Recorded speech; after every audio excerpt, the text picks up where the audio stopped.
Hello बच्चों, यहाँ प्रश्न है कि आकृति में ये जो आकृति दी है जिसमें कोण बी जो है वो कोण बी जो है वो कोण ए से छोटा है और कोण सी जो है कोण डी से क्या है छोटा है, तो दर्शाइए कि एडी जो है वो बीसी से छोटा होगा।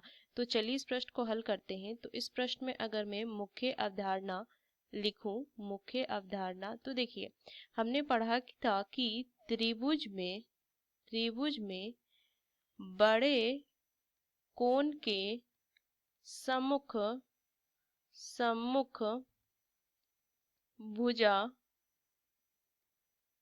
बड़ी होती है और छोटे कोण के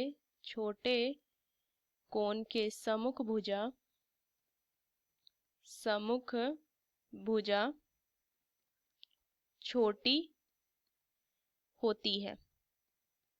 तो ये चीज बस ध्यान में रखना है। तो चलिए इस प्रश्न को हल करते हैं। तो सबसे पहले अगर मैं देखूं त्रिभुज ए ओ बी में, देखिए तो यहाँ से मुझे इस त्रिभुज में जो दिया हुआ है क्या कि कोण बी जो है ना वो कोण ए से छोटा है, ये दिया हुआ है। तो कोण ए के सामने की भुजा क्या होगी, बड़ी होगी। तो यहाँ से मैं क्या लिख सकती हूँ, अब बी के सामने वाली भुजा एओ है तो मैं क्या लिखी, एओ जो होगा वो छोटा होगा ओ बी से।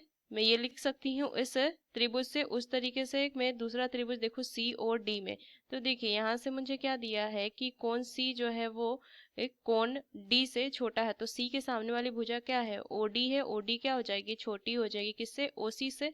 ये मैं लिख सकती हूँ। अब देखिए इसको अगर मैं पहला मान लेती हूँ और इसको मैं दूसरा मान लेती हूँ तो यहाँ से मैं क्या लिख सकती हूँ।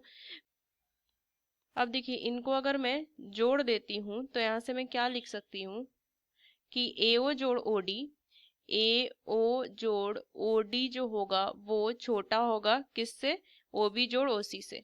ओबी जोड़ ओसी से। तो देखो ए ओ जोड़ ओडी क्या हो जाएगा, एडी हो जाएगा। तो यहाँ से मैं क्या लिखूंगी कि एडी जो है वो छोटा हो जाएगा ओबी जोड़ ओसी से, ओबी जोड़ ओसी से।